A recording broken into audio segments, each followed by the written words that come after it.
portes de donne 12. Nous avons 12 heures de jour et de nuit. 12 signes de Dakar les 12 mois. Mais ce jour du 12 janvier 2010 restera toujours gravé dans notre mémoire. Souvenir marquant, on a 15 par jour. Tu vois des blessés partout. Je sais pas. L'image horrible, c'est la mort. Quoi. La mort partout autour de moi. Ces cadavres qu'on brûlait à la va-vite, ces fosses on enterrait des gens ensemble.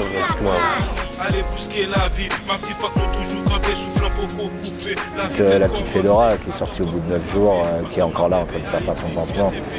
Qui est adorable comme tout, à qui j'ai parlé 2 minutes. Et, elle me demande comment tu t'appelles, je dis moi je m'appelle Olivier. Elle me dit ah mon petit frère s'appelle Olivier et il est mort. Et là tu dis putain, qu'est-ce que tu veux dire?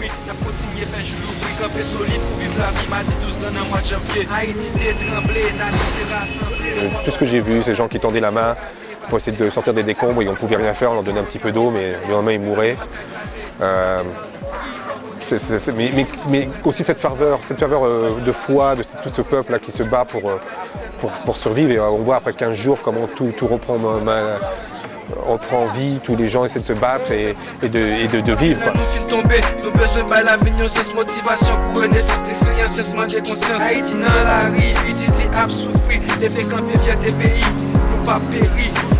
Six portes de donne 12. Nous avons 12 heures de jour et de nuit. 12 signes de Dakar les 12 mois. Mais ce jour du 12 janvier 2010 restera toujours gravé dans notre mémoire.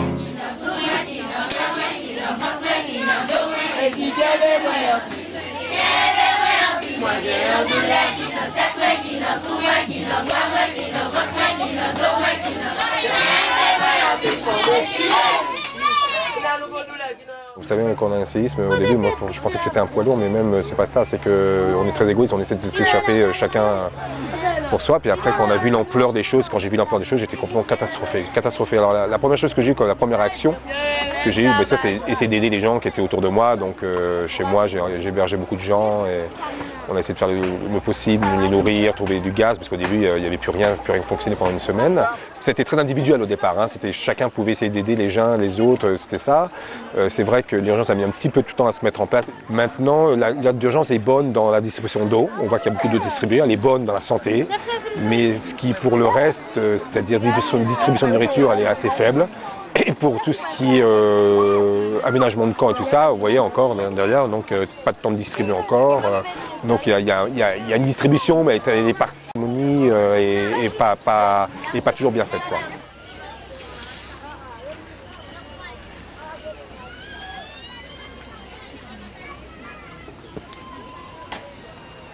Vous avez prévoir qu'on était guérir.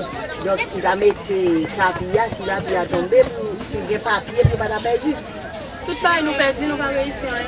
Vous avez un petit monde avant? Nous avons un petit monde qui mourit en bas de l'école. Un petit monde perdu? Oui. Vous êtes ensemble avec papa dans la carrière? Oui. Ou même que d'autres? Il faut la vie continue? La vie continue.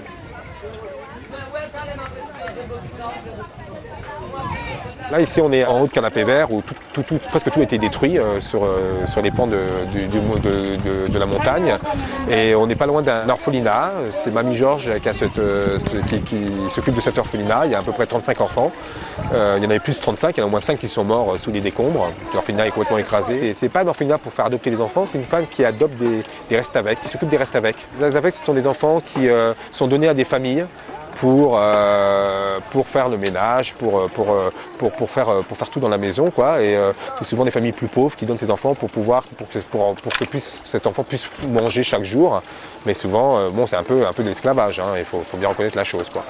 Et donc, Mamie Georges permettait à ces enfants d'avoir une certaine structure, de reprendre une vie normale et d'aller à l'école.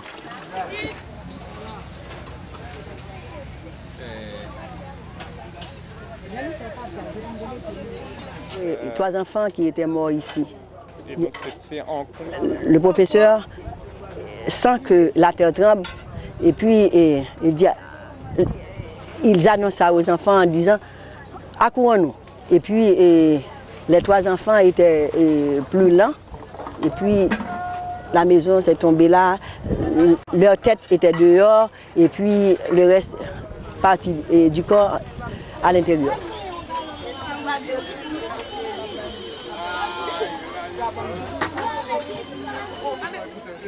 L'Enfant Bonheur, c'est une association de parrainage d'enfants. On intervient dans les écoles pour l'éducation et aussi pour la nourriture et la santé.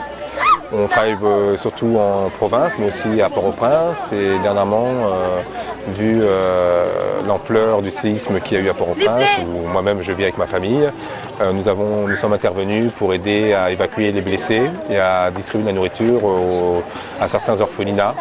La communauté, à cause de l'événement passé, a besoin de ça. Bon, nous avons Mamie Georges qui là, en tant que mère, un monde qui est assez très intelligent et qui a un cœur d'enfant.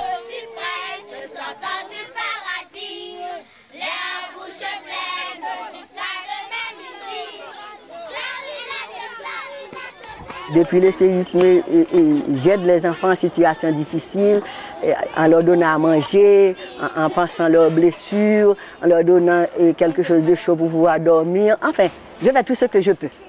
Au début, j'avais chez moi un sac de riz. Et puis, avec ce sac de riz, j'ai commencé à donner à manger aux enfants. Et lorsque Vincent était venu, voyant cela, et puis il m'a donné de la nourriture. Il m'a donné du pois, de l'huile, du maïs moulu, du riz, des bonbons, de l'eau et un peu d'argent. Pour nous mettre sous pied, il y a un travail extraordinaire concernant Timounio.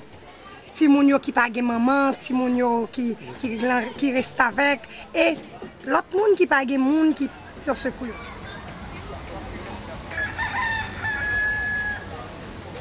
Là on a un mur qui est détruit, là-haut, tu vois, là-bas. Ce qui est détruit, on va prendre en brouette et on va remblayer les trous pour que ce ne soit pas inondable. D'accord. C'est un gros nettoyage. Mais est-ce que tu penses que ce terrain, c'est le seul terrain qui reste dans la zone? On les fait travailler. Alors moi, je ne sais pas combien il y a de camions là. On enlève plus les matraques là, on remplit de terre pour propre, et puis on grillage à la rigueur ce côté-là, et on met des panneaux pour éviter de jeter les matraques. Tout à fait. On est obligé de.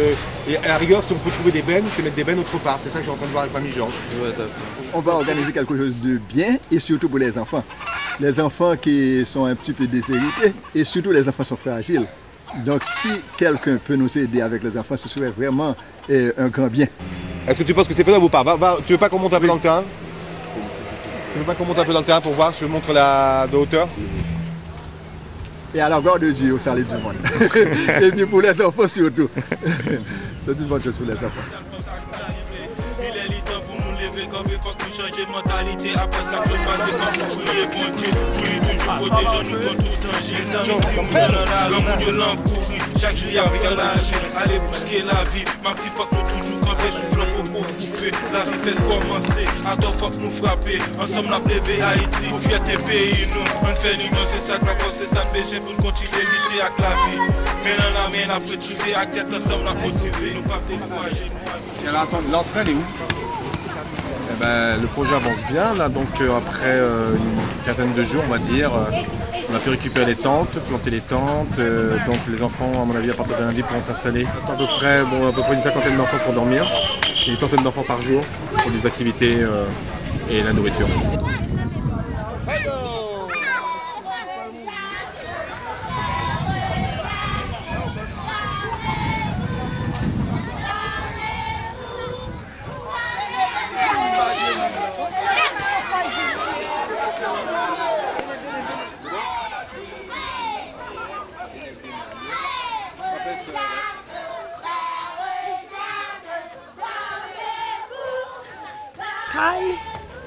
Bonnet Timoun.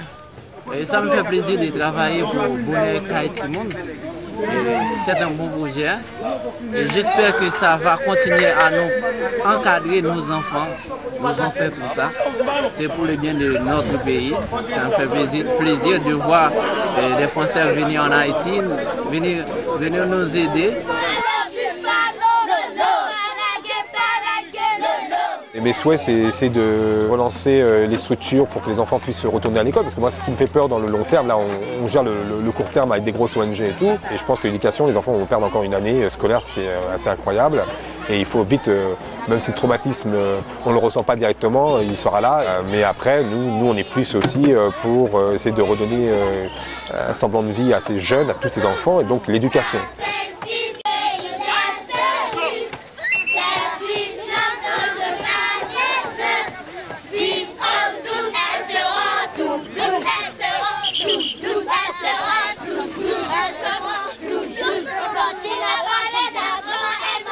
Vini en Haïti, vini ça fait bon, vini vous nous amuser nous, ça fait plaisir.